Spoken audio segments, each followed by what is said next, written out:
السلام علیکم۔ میرا آج کا ٹاپک کڈنی کے حوالے سے ہے۔ کڈنی ہمارے جسم کا ایک اہم عضو ہے، آرگن ہے، اور اس کا جو تانا بانا ہے، جو نالیاں ہیں، وہ نیفرون سے بنی ہوئی ہوتی ہیں، اور اس کا کام یہ ہے کہ یہ ہمارے جسم سے فاسد مادوں کو یوریا کی صورت میں، یورین کی صورت میں خارج کرتے ہیں۔ یہ تقریباً 60 دفعہ ہمارے بلڈ کو صاف کرتے ہیں، اور اگر دیکھا جائے تو تقریباً 180 لیٹر جو بلڈ ہے وہ پر ڈے سرکولیٹ ہو کے ان میں سے گزرتا ہے، اور یہ ان میں سے فاسد مادوں کو علیحدہ کرتے ہیں اور ہمارے جسم کو اس سے پاک کرتے ہیں۔ ان کا جسم کے اندر کنٹریبیوشن بہت اہم ہے اور بہت اہم رول ادا کرتے ہیں۔ یہ جسم کا ایک اہم آرگن ہے۔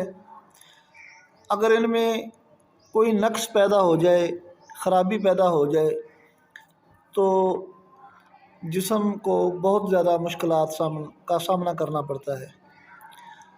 اگر ان کی علامات کی بات کی جائے کہ جب گردوں میں کوئی ڈیفیکٹ پڑتا ہے تو انسانی جسم میں کون سی تبدیلیاں رونما ہوتی ہیں، تو سب سے پہلے تو اس آدمی میں ایچ بی کی کمی ہو جاتی ہے، ہیموگلوبن کی کمی ہو جاتی ہے، کمزوری آ جاتی ہے۔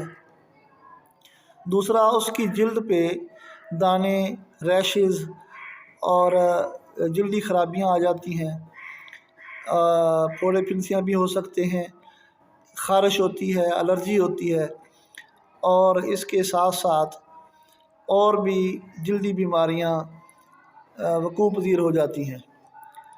چونکہ ایچ بی کم ہو جاتا ہے تو ساتھ ساتھ کمزوری بھی ہو جاتی ہے، اور اس کی وجہ سے جسم میں سوجن بھی بڑھنے لگتی ہے۔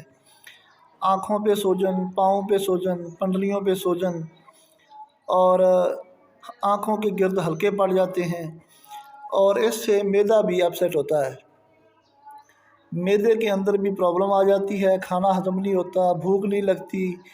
اس کے علاوہ آپ کے منہ سے بو آنا شروع ہو جاتی ہے، اور جو یورین ہے بعض ٹائم اس میں بلڈ آنا شروع ہو جاتا ہے اور اس کی رنگت تبدیل ہو جاتی ہے۔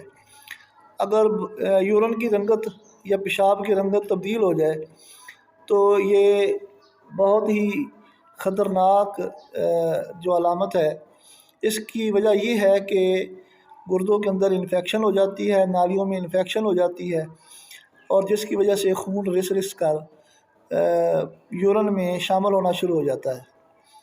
کمر میں درد محسوس ہوتی ہے، جیسے کمر کو جکڑا ہوا ہو۔ کمر کی ایک طرف بھی درد ہو سکتی ہے، دونوں طرف بھی ہو سکتی ہے۔ اگر آپ کا ایک گردہ ڈیفیکٹڈ ہے تو ایک طرف درد ہوگی، اگر دونوں گردے آپ کے ڈیفیکٹڈ ہیں، ان میں پرابلم آ رہی ہے، تو دونوں طرف سے درد ہوتی ہے، اور انسان چلنے پھرنے سے بھی قاصر ہو جاتا ہے، اور چہرے کی حشاشیت اور بشاشیت ختم ہو جاتی ہے۔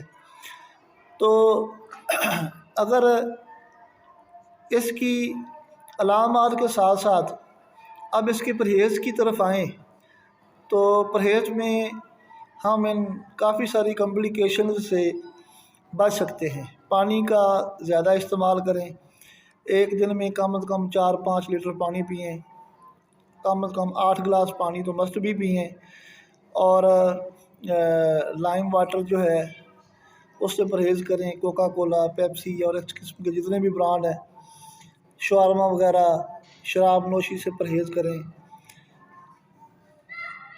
اس کے علاوہ ایسی چیزیں جنہوں نے آپ کے گردوں سے خارج ہونا ہوتا ہے، مثلا جو پیلز ہیں، گولیاں ہیں، پین کلر گولیاں ہیں، ان سے بھی زیادہ سے زیادہ بچیں۔ دوسرا، ہمارے ہاں مارکیٹ میں کچھ ایسے کیمیکلز آ گئے ہیں جو ہمیں پینے پڑتے ہیں یا کھانے پڑتے ہیں، جن کو گردے بمشکل باہر نکالتے ہیں، تو ایسی چیزوں سے بھی پرہیز کرنی چاہیے۔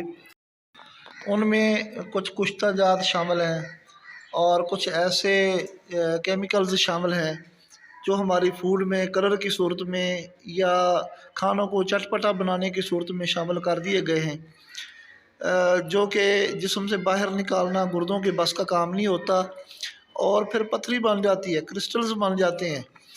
اور پتھری بننا شروع ہو جاتی ہے، وہ ایک اور نئی مصیبت بن جاتی ہے۔